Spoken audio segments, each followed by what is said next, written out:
but we'll start with Full Gear and go from there.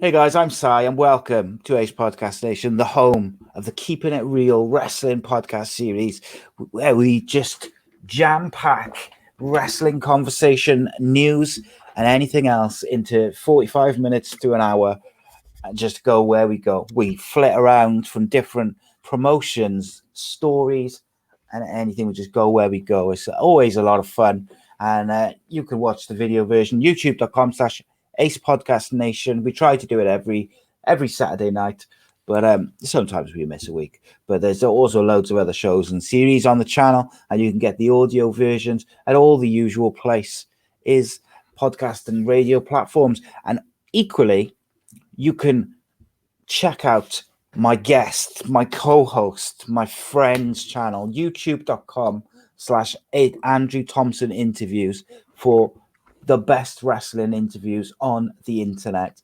This man deserves more eyes on his content, his news roundups, his interviews, everything. The man is a bona fide legend.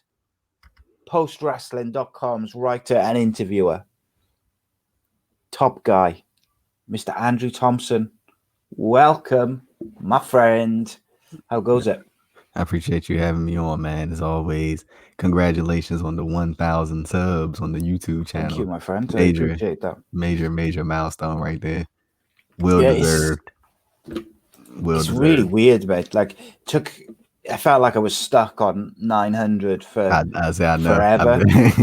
It was so weird. And then as soon as I hit 1,000, it kept going. Yeah, like the last. That's how it is. I'd say like the last 2-3 weeks on the channel overall, like everything's been up, like views, subscriptions, watch time, average, just everything. And I think it's probably because once you hit 1,000 subscribers, they show you to more people. Yeah. But I'm just grateful for everyone who's subscribed, watches and stuff. Like I do, as you know, do so many shows on different stuff.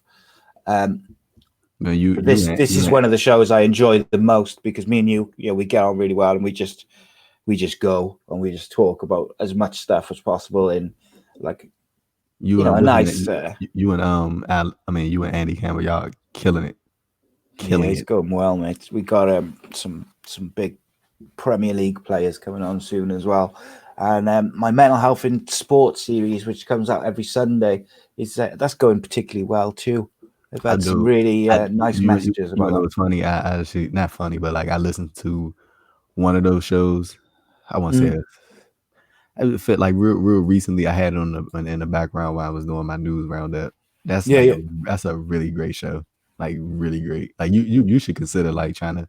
I mean, I'm pretty sure you have, but like trying to get like some like really like well-known, like super well-known people, like celebrities or something like that to come speak about it, because I feel like it could really like that. I think that's a show that like really needs more attention on it, because that's like a real like solid cause that you're doing right there.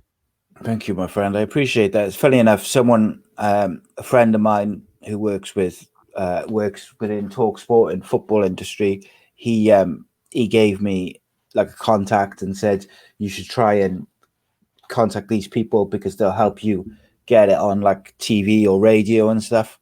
And I was just like, regardless of whether that happens or if I go ahead and try and do that, like just the fact that he watched those shows and thought that they were good enough, or the subject matter was interesting enough and everything, that he thought that was like an option that was just like really took me back. And I just, I don't like to talk about myself, which is a bit ironic, but like you should, man. That's like a really great show. It is. And like mental health is something which I'm passionate about. I've had my issues over the years. Like I was 39 this week, mate. So I think everybody has had issues. Wednesday. Okay. Wednesday. So I got a year to go now before I'm 40. It's your happy 39 birthday cake. Cheers, dude. I'm literally into my last year of my 30s now, so gotta just do it all. So we started the week with SmackDown, but we're gonna just put SmackDown on the back burner for a second. I wanted to ask, we discussed New Japan power struggle last week, and we said surely they're not going to take the case off Ibushi. Surely not. Like, it just doesn't make any sense. And they did take it off him. You messaged me in the early hours of the morning UK time, and you were like, they took the case off him. Are you surprised? And Moxley retained the title, so yeah, what do we know? But then I did say, didn't I, that they may keep it on him, and then he might lose it on TV. On Dana. Oh yeah, you did say that. You did say that. And Kenny Omega's facing Kenny Omega, so that makes sense actually for Kenny Omega to win it, doesn't it? That's before the Dome too. So yeah, I think that makes perfect sense. Yeah, no, it does, because I don't think I think it's trying to stretch that Kenny Omega food to Revolution. That was just going to get dry. Yeah, it was going to get dry. And I think the fact the Young Bucks and Kenny Omega have been like pretty much heels, and they're all together, and if they've all got that title, I think that kind of helps push them as a trio. I'll be very, very interested to see where they go with Adam Page now, because on obviously at the end of Full Gear, when the Young Bucks won the titles and Kenny Omega comes out to celebrate, and Adam Page was stood on the ramp in the sort of archway with a drink, and he looked like he wanted to come out and celebrate, and he didn't. And then they kind of followed that up on being the Elite as well. And I was like, I'd be really interested. I wonder whether, like, they've set it up where they could go with, they could kind of have him, reunite, and they could all be friends again. Or they could have it where the Elite turn on him and go full heel.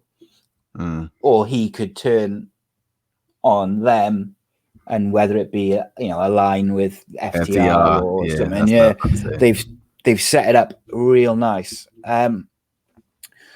What did you think of the New Japan show, first of all? Power Struggle, did you enjoy it? Nah, it was decent. Like, for honest, I feel like New Japan been kind of hit or miss. It's just something missing at the moment, isn't it? I don't know what it is, man. It's like it's missing something. Like it's like they had some really great matches in the G1. Don't get me wrong, but I feel like the shows are kind of just like, it'll be more easier to digest if you just like catch it after it airs, and then get to pick what matches you want to watch from the Japan World Selection. I feel like it's much easier. Like, I mean, it's just, I don't know. Maybe it's the double title thing. Maybe it's not. Like, I don't really know. I feel like that's kind of getting drawn out a little bit. Like, I know at the Dome it's gonna be night one, Naito versus who's gonna be on night one? I can't really remember. I can't remember which way around it is. Night one, but I know either way, Jay White getting the match on night two. So yeah, it's a weird one, because like a couple of years ago, that year before the Elite left New Japan, New Japan was hot. It was so hot, and like that G1, I watched every single day. Every minute of every day. You talking about that G1 when Omega was champion? Yeah. No, that was one of the best, one of the better G1s. I know there have been better G1s than that, but like that was one of the more ones of recent memory that was like every night was like it was something that you had to see. And like I watched every second of them every day. Like I fitted it in. Whereas this year I've watched a little bit of it. I haven't watched a lot of it. I just couldn't. I don't know what it is. I couldn't just get into it. Maybe they're just missing Tama Tonga. That's what it is. But Tama back in New Japan for World Tag League. Yes, he is. So, but yeah, they doing the Best of the Super Juniors this weekend. And is it this weekend, sir? Yeah, it starts this weekend, and World Tag League's running at the same time. And they're doing they're gonna do the finals. Both of the finals are gonna be on the 13th of December or the 15th of December. And yeah, I'm interested to see how that's gonna turn out. I ain't even gonna lie to you, the Super J Cup lineup looking way, way better than the Best of the Super Juniors lineup. Yeah, it is. Yeah. Will Ospreay turn heel as well? Yeah, he been kind of turned. I mean, he turned heel during the G1 against Okada. But he proper turned. He like Yeah. So he's aligned with Great O'Con. Great O'Khan and what's her name? B. Priestley. B. Priestley. Do you think anyone else gets added to his little stable? I'm glad they're putting from a talent point of view, I feel like it's time that they did something with him and shone a light on him and gave him his own little stable. But I wonder if they'll add someone else. Maybe a Zack Sabre Jr. I saw Zack Sabre Jr. He would Suzuki-gun. I know, but it'd still be cool. I saw a report from, I can't remember who it was. I know it was somebody credible though. I probably should look it up right now, but they said that Jeff Cobb was supposed to be added to that stable with him. Okay. So yeah, maybe that's cool. That'd be quite cool. Yeah, for sure. I like that. Yeah. Yeah, and like Will Ospreay, he's a talented guy. Like, let's make no mistake. And then on the Sunday we had Full Gear. Saturday, sorry, we had Full Gear. What did you think of the show overall? The NWA women's title is more important than the AEW women's title. You said this last week, didn't you? You wanna know what's crazy though? Like I was kind of more invested in that Allison Kay Serena Deeb match than I was Nyla Rose versus Sheeta, and then Thunder Rosa coming out just made it more. I was like, okay, why is this more interesting than what It's just the way it's being portrayed, though, isn't it? It's being portrayed as more interesting, unfortunately. And they're not even doing a lot. Like, I don't know why I find it more interesting. Speaking of the women's acts and talent in the AEW, you had obviously that new what's her name, Jade. Oh, Jade. Yeah. She came out, and I didn't think her promo was great. In shape, but she looks like a superstar. She just jacked. She just looks like a star. But I didn't think her promo was that great, and it didn't help then that Brandy Rhodes came out and cut an absolute insane fire promo, which kind of cut it to pieces. But I know that's it's part of the story, isn't it? It's going to build to something. But I thought Brandy's promo, by the way, was real good. Well, wasn't necessarily a fan of the Brandy promo, but I mean, I got my different reasons for that. It's just I don't know. I just mean like the kind of the fire behind it and the way it was delivered. I mean that too still kind of, I don't know, kind of it rubbed some people I know the wrong way. It kind of did that because it was just like we all know how Brandy legit talks.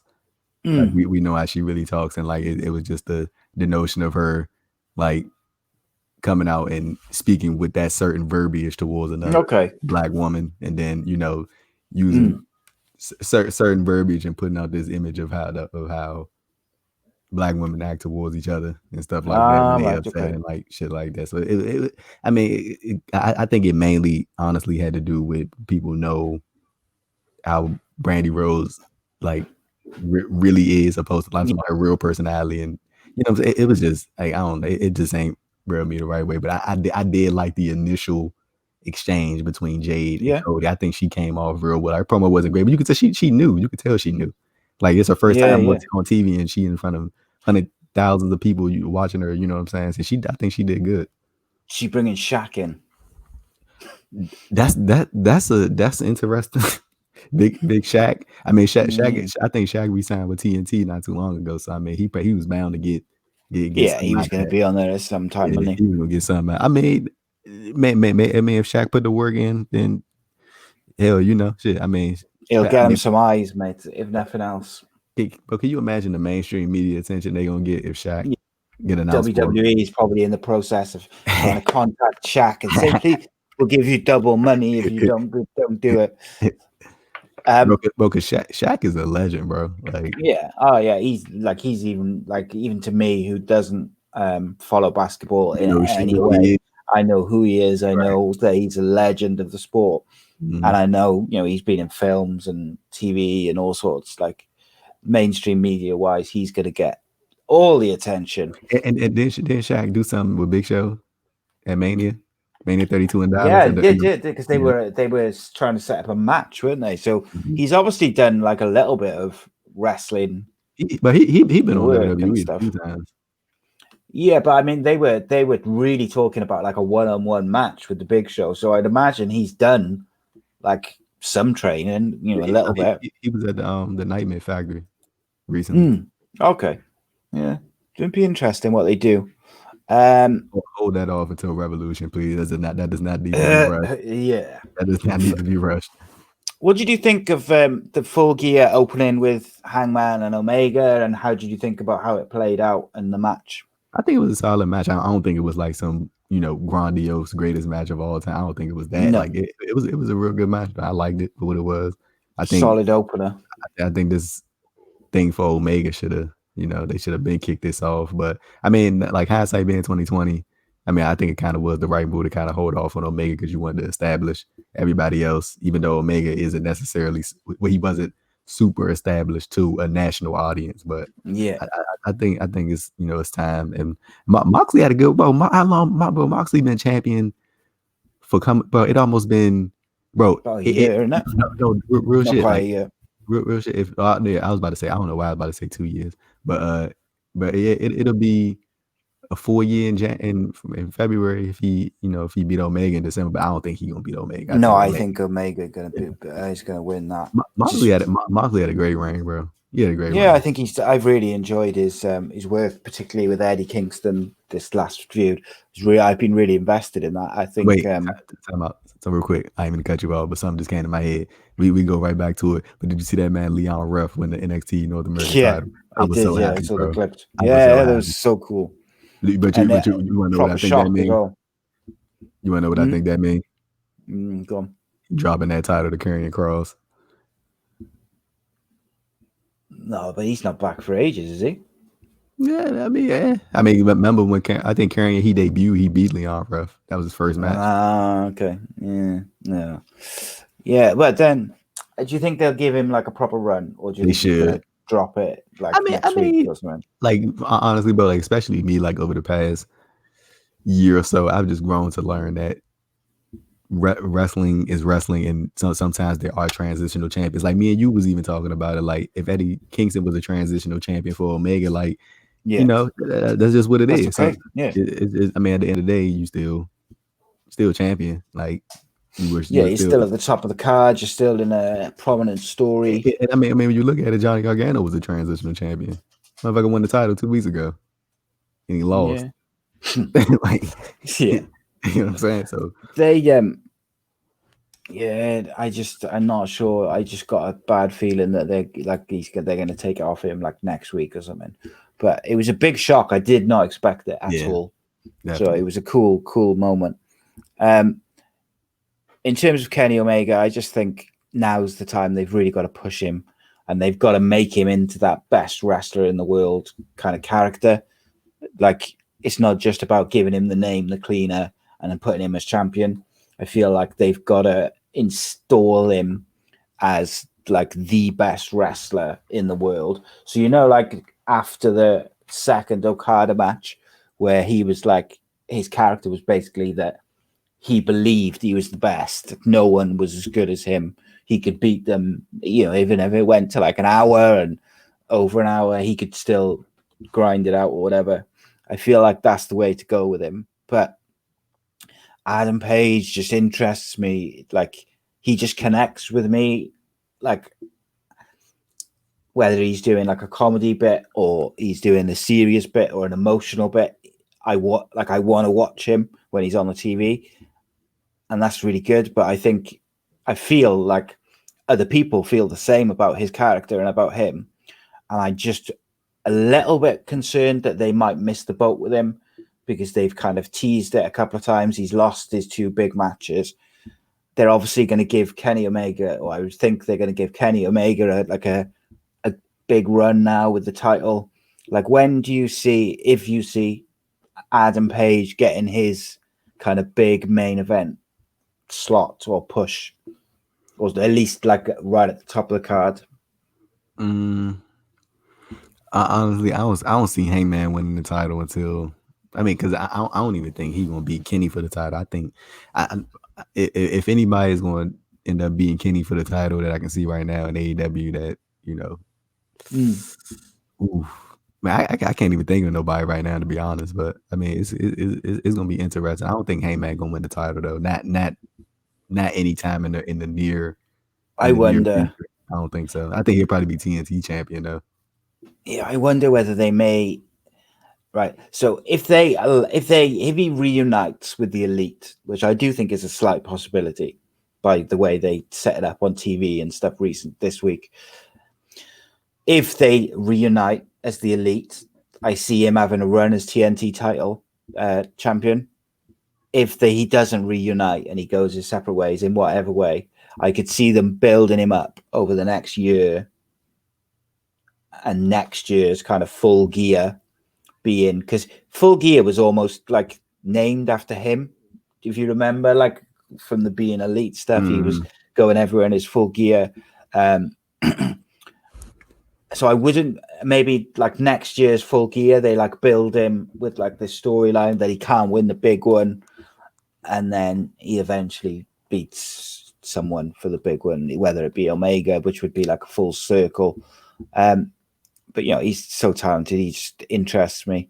John Silver versus Orange Cassidy was fun. I kind of wish John Silver had won though, but Did you hear Cody on the AEW Unrestricted podcast? Did you hear that?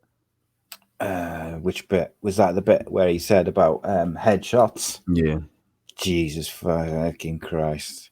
He was like, mate, that's not a good look, what he said. I gotta be honest. I thought it was real bad.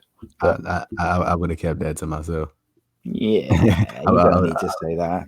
I would have took that one to the grave with me. But he was like, what did he say? He was basically saying the gimmicked chair. Yeah, the gimmicked chair. He was like, he told Tony Khan to tell whatever sources or whoever asked them in the media, basically like the chair was gimmick.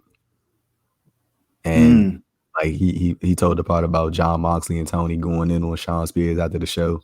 I mean, after that happened, and he said they went in on his ass bad. Like, but he said interesting though, isn't it? That another wrestler kind of didn't like it and said something. I find that quite fascinating. And he was like Tony Khan was agreeing with Mox, but Mox was wrong because Cody told Sean to swing the chair that way, but Moxley didn't know that. And the one of the more interesting parts about that was he was like, he didn't tell the Young Bucks about like what was supposed to happen, and he didn't tell Kenny anything. Like he said he never spoke to Kenny about it. Jesus. Never said a word to him about it, and he said he kind of left the Young Bucks in the wild. So I was like, it made me kind of wonder like what their relationship is like really like behind closed doors.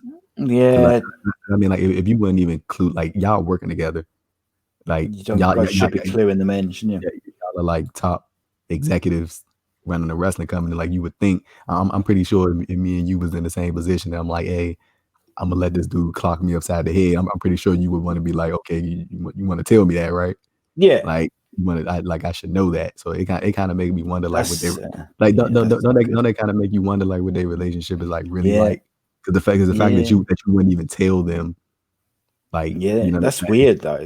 There was and then you remember, I ain't mean to cut you up, but you remember in the media scrum, Tony Khan and the Young Bucks were saying two completely different things. Like they said two completely different things about the chair shot. It's weird though, isn't it? Because there's 5 EVPs, is it? Yeah, Tony. Well, Tony isn't. Well, Tony's the owner, but it's Kenny. And then you got the Bucks, Kenny, the Bucks, and Cody is 4. And Brandy is the brand officer and she or something. But I guess there's like, to me, if it was me, like I'd speak, all of them should speak together, and then when they do their media scrums, they're all saying the same thing to me. But there was clearly something, there was like a different stories coming out, and then to hear this from Cody is, I don't know, it's a bit weird, and I just thought he should have kept it to himself and probably didn't need to share it. Sometimes it's good to not be so inside baseball. Sometimes sometimes you gotta keep that stuff to the vest, man. Like I like if I was Tony Khan, I wouldn't have been happy. Like I'd have been like, bro, what the hell are you doing? What the hell is wrong with you? How does that not get edited like out? Like you because it wasn't live, was it? No, you see how WWE edited that Mustafa Ali interview? They was like, nobody. Hell, you ain't. No, you're not. You ain't saying that. Jesus. New TNT champion, Darby Allin. I think we thought that was going to be the case. Yeah, but if that didn't happen, Darby was done. Yeah. He was done. Anything stick out for you from that match? Anything which But that was my favorite match in the show, actually, to be honest with you. Yeah, I enjoyed it. And then FTW come out and kind of FTW, like Taz and all them, and it just can't be say all their names. I thought you I thought you were trying to say FTR. No. FTW. I've named them FTW now. They attacked Darby and they were going to break his arm in the door, I think. And then Will Hobbs came on and saved them, and that was quite cool to see. He gonna turn on them, bro. Yeah, I think that's pretty clear.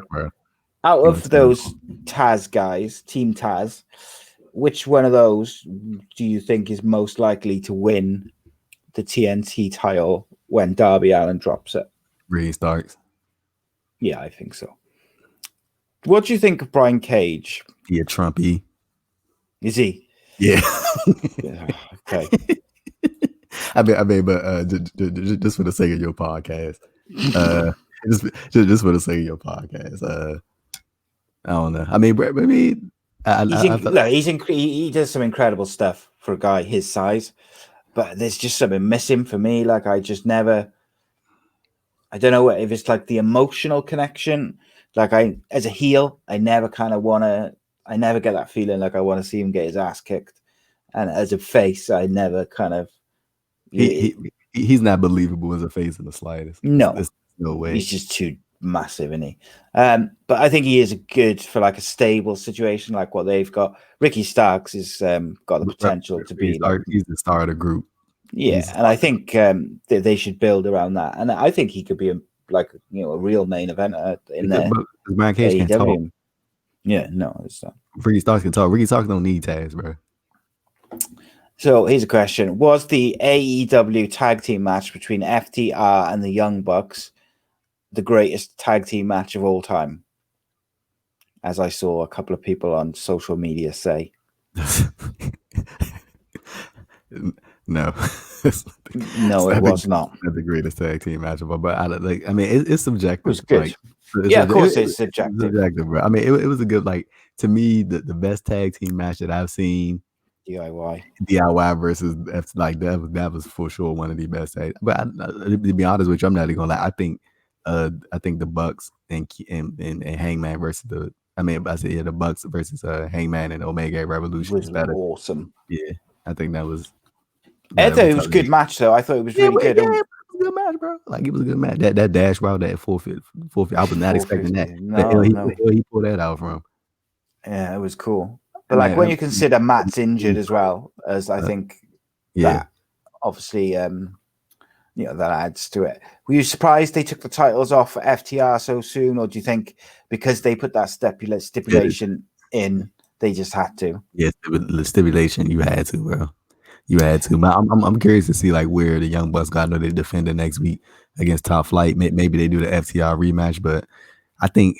I'm trying to think of the tag teams could probably take the title off the Bucks shit. But for real, you want to know who I think should really should be in consideration to beat the Bucks? John Silver and Alex Reynolds at Dark Order. Yeah, I'd like to see them win it. Bro, John Silver like slowly making himself into a star on TV. So. Oh yeah. But then I would like to see. I think I said on social media actually this week. I'd like to see the Dark Order get a real push. Going forward now in the next couple of weeks or next couple of months. I feel like they've proven themselves to be very, very good in the ring. They've proven themselves to be quite entertaining in their sketches and promos and stuff. I just would like to see them push on a little bit now. What do you think? When do you think Brody Lee should come back? I think Brody Lee should come back and attack Kenny Omega when Kenny Omega beats Jon Moxley. And lose the second time the AEW World Title again. I think he should beat Kenny Omega. Then he should beat the Young Bucks 2-on-1. He should then go and beat Brian Cage for the FTW title. Then he should go and squash Darby Allin, and then he should go and beat Shida, and he should hold all the titles aloft and return to Bray Wyatt. I was about to say that short. Elite level book in there. That's some elite level garbage. That's what that is. No, I know what you mean. Like I would like to see, and this is why I wish they hadn't beaten him, because I feel like if they had put him, he could have been a good kind of first feud for Kenny Omega, and he could have lost without losing too much steam. But because they already beat him, you don't want to beat him again. Do you see what I mean? Mm-hmm. I don't know. I didn't like him losing. What did you think of the Elite Deletion match? Did you think it was up there as good as the previous ones? No, I mean, those matches are always entertaining just because of the cameo appearances and stuff. Yeah, but like I feel like it's kind of jumped the shark a bit. No, not even that. I think it's kind of like just maybe just like 2%, like losing its luster just a little bit, because like we've seen it. You know what I'm saying? Like not that, but I mean, like of course Matt Hardy started the whole cinematic thing, but like you've seen WWE start to jump into it, and it's like everybody's doing these. You know what I'm saying? And it's kind of like all right. I mean, but it was fun though. I liked it. I'm glad the Sammy Matt thing is over finally. Yeah, I almost feel like it's naturally run its course. Yeah. In terms of just for the deletion matches. Yeah. Like I feel like maybe Matt should leave him for a bit, because like I watched the John Cena and Bray Wyatt thing the other day again, and I found that really entertaining for all the little like inside callbacks and all this little stuff. And if you're like a Bray Wyatt fan, you get all these little Easter eggs and stuff, whatever. But I feel like that's something which they can go back to at any point with him. I feel like if the Undertaker's going to do another match, whether it's at Survivor Series or they set something up for WrestleMania, they should do it as a cinematic match, so he hasn't got to brutalize his body with one last time. Him versus The Fiend in like a cinematic match would be a good way for the Undertaker to retire. Just saying. MJF is in the inner circle. I'm gonna blow it up from the inside. Yeah, I think he's gonna take. But I definitely think they're gonna do the Wardlow Jake Hager match before any of that. I hope they do. Did you see them staring at each other? I thought that was great. I thought they both did a really good job of creating like a bit of tension, but without being like really vocal about it and animated. It was just two massive guys just staring at each other. I thought that was really cool. You know, we expected MJF to win. I think so. It's Sammy and who? One of the Proud and Powerful don't want MJF in, do they? Ortiz. So I wonder whether that'll be the swerve, and it'll end up like they'll be split. So it'll be like sort of half and half, and then Sammy and Ortiz will take MJF's side, and he'll just take the whole inner circle as his own, and Jericho will become a babyface, although I think that's difficult after some of his tweets recently.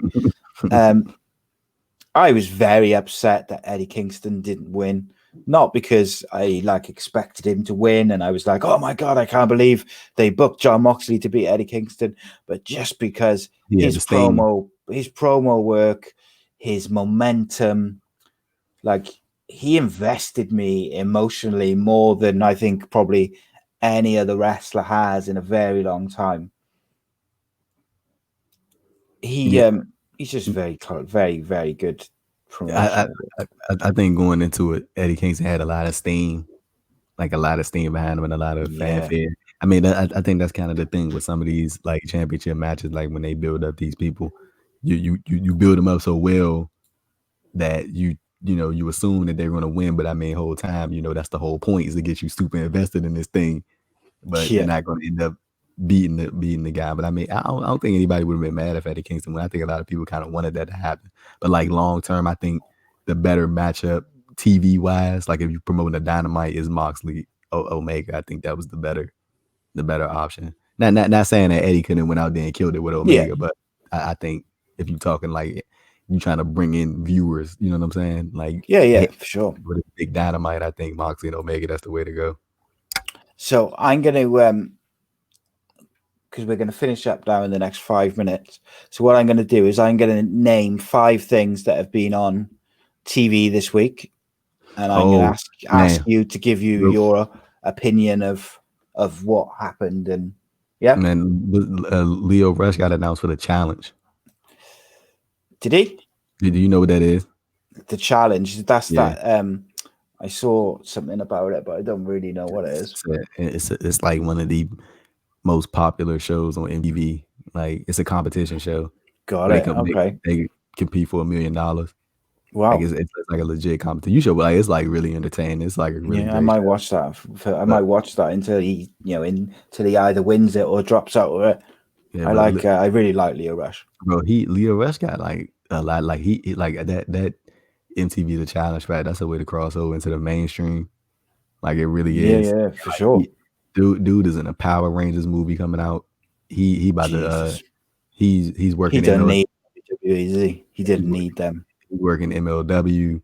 He's gonna be in the Super J Cup. He's working GCW.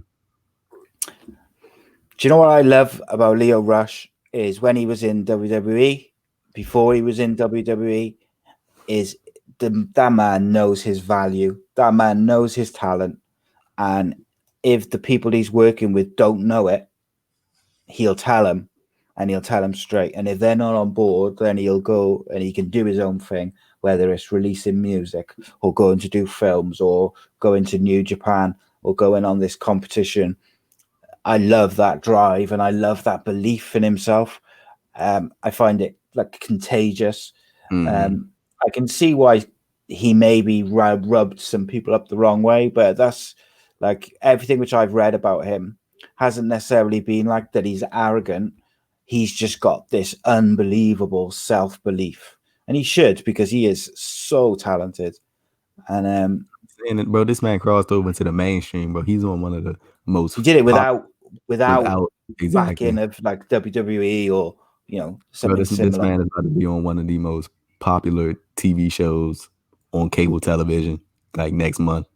Amazing. And then the crazy thing is we don't even know how far he got. And he can't say it. He legally obligated not to say anything. So we don't even know if we don't know if he won it. We don't know if he got eliminated the first week. We don't know if he made it halfway through. And that's gonna be the interesting thing.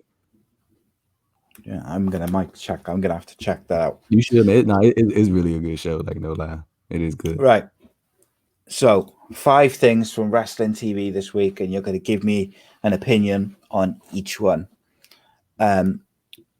Kevin Owens and Jey Uso. I'm interested to see how it goes. The dynamic at Survivor Series is going to be interesting. I think that's going to be their way to get Team Raw that victory. But like a bit of friction. Yeah, just a friction, and Jey Uso just more so not being concerned with Team SmackDown and more being concerned about what Roman Reigns once done. And if Kevin Owens is rubbing Roman Reigns the wrong way, Jey Uso get rid of his ass, and then Team Raw just takes the win. Yeah, maybe it come down to Jey Uso and Kevin Owens being the last 2, and there being another 2 on the other side, and then Jey Uso just walks off on KO and then leaves them get beat. Candice LeRae defeating Toni Storm. So Toni Storm has obviously come back to NXT and she's lost already. So when I saw that, I didn't really think too much of it. Like, I mean, I feel like they kind of been up and down with Candice LeRae. Like they've been building her up to get title matches, just to lose title matches, and they've been like that for a while. I think she lost like 3 title matches this year already. Did you look like they're building her up to win this time? I think. Yeah, and but I think they're just waiting for the right time, I guess, to really put the title on. Like I know Io Shirai is defending the title against Rhea next week, and I think Io's gonna beat her, and then Rhea's gonna get called to SmackDown or Raw, maybe Raw for real. But yeah, I could see that. Yeah, and because Charlotte's on Raw, right? Yeah. She got drafted to Raw, and then of course they had this ghost face. Yeah, Indy Hartwell. Woman. Yeah, it was Indy Hartwell. That'd be quite cool. I assume she's going to feud with Toni Storm or Shotzi Black. Shotzi's going to be feuding with Candice LeRae because she destroyed her tank. Number 3, Pat McAfee's stable.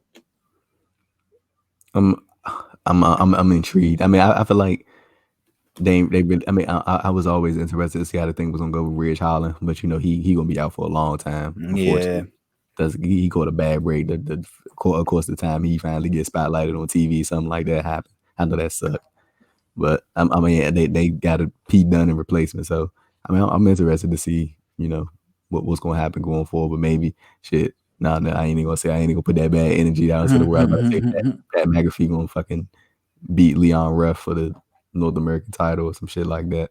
Yeah, don't put that in there. Don't put that idea out in the world. Number 4, Matt Riddle losing the name Matt and suddenly winning matches, added to Team Raw. And also, what did you think of the kind of Team Raw promos and dynamic and stuff? Now you want to know what's fun? I ain't gonna lie, the Broly name that was kind of fun. I ain't gonna lie, that got me a little bit. But you want to know who kind of been shining ever since they came over to Raw? Sheamus has had some really, really good matches, bro. Like, it's the most interested I've been in Sheamus for a while.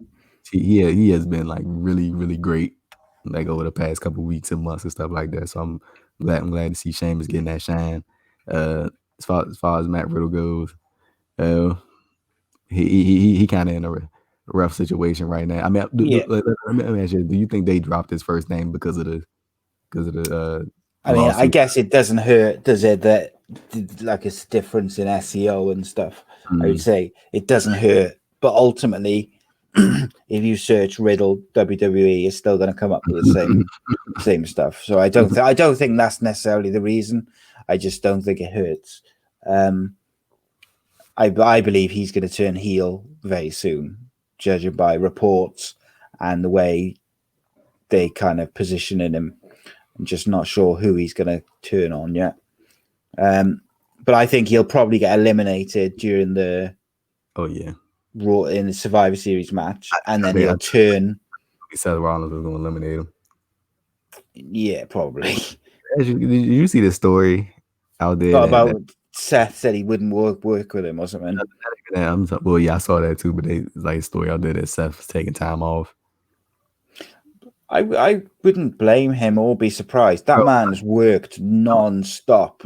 Not even like he's having a baby. What?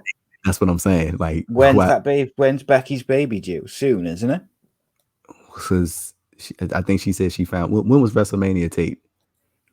Just start March. So yeah, and she didn't know back then, but she was pregnant. So yeah, she's got to be. I'm sure she's got to be due around December 2020. Her baby. December?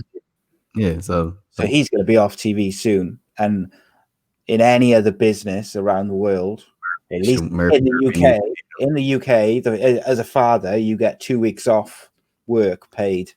So he's going to be off for, I would say, that man deserves time off. 100%. He's worked non-stop for a long time. Give him like a month or two off and let him come back at the Rumble, I say. You need to beat him, bro. AJ Styles has been on fire recently. And finally, I want to ask you this very, very important question, and you'll be happy to know that it's not to do with The Fiend or Alexa Bliss. Is Ricochet going to join Retribution? He ain't doing nothing else. Might as well. I think he'd suit it. I think it could be a good way to help both sides. Not been a lick of interest from me in Ricochet probably since on the build up to him versus Brock at the Saudi show. Like, that was probably like the most I've ever been interested as far as like Raw and SmackDown. But he is like kind of like Leo Rush in a way.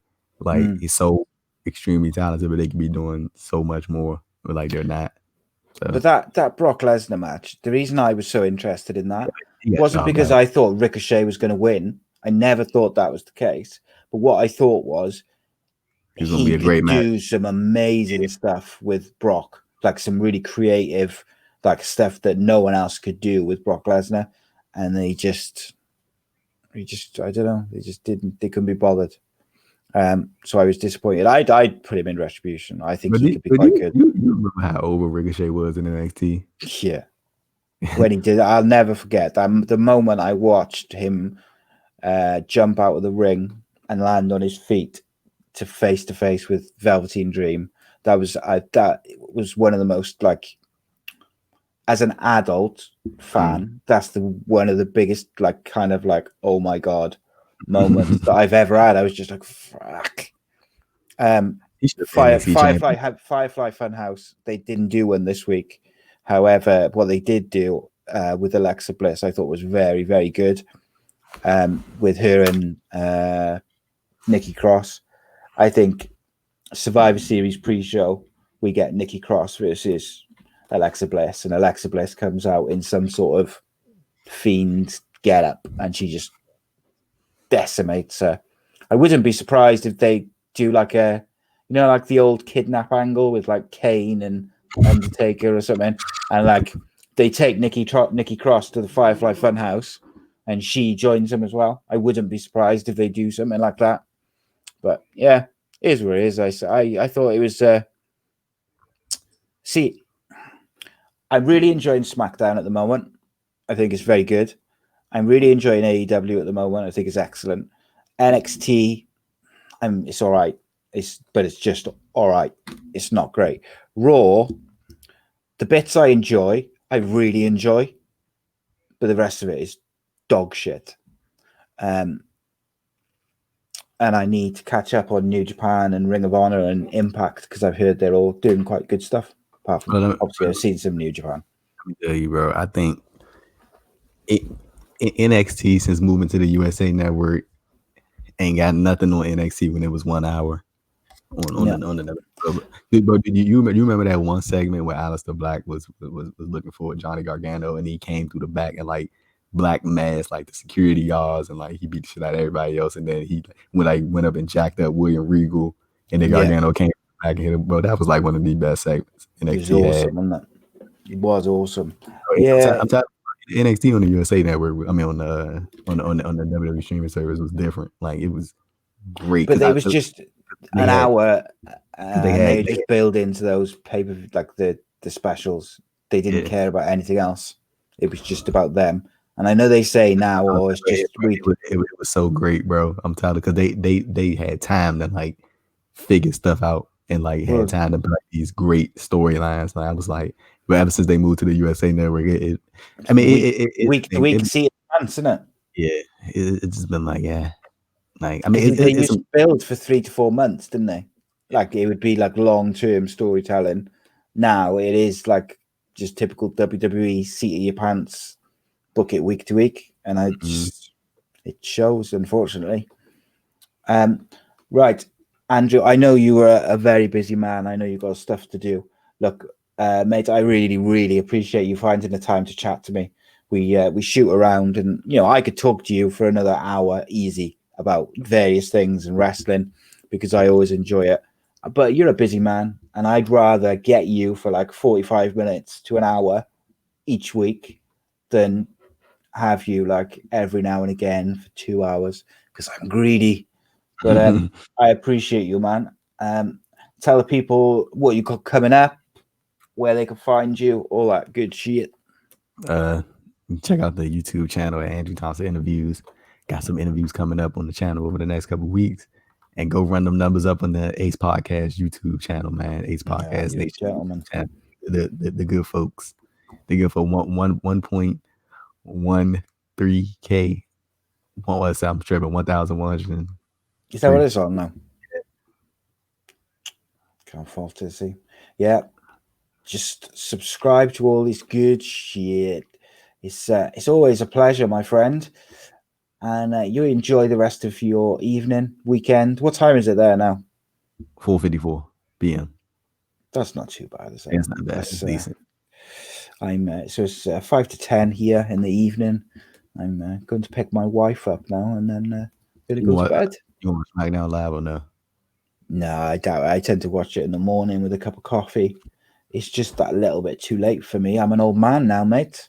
You know, I'm pushing 40, so gotta watch my sleep patterns and stuff. Don't look a day over 17, brother. Look like Yeah. My son is nearly 17. Got that what's the name going on right now? That history substitute teacher look going on right now. like you teach 1700s history. So substitute. You just popped me there. You just gotta say. Yeah, you motherfucker. You got me. You broke me then. God damn it. Right. We'll be back. Will we be back next week, mate? Yes, we will. At some capacity. We will be back next week. Even if we do like 20 minutes, I gotta fit it in around my history teaching and stuff. But you know, I'm sure I can fit it in. We'll just do some stuff, teach some kids. Well, what more do you want? I could teach. God, could you imagine me as a teacher? I could teach them about anything. The Fiend. Today, children, we will talk about The Fiend and Alexa Bliss. And that is the grade A example of how you get fired right there. Yeah, that's how you get fired. I'm good at that as well. Get fired. Easy to get that fired. Right, we'll see you next week. Take it easy.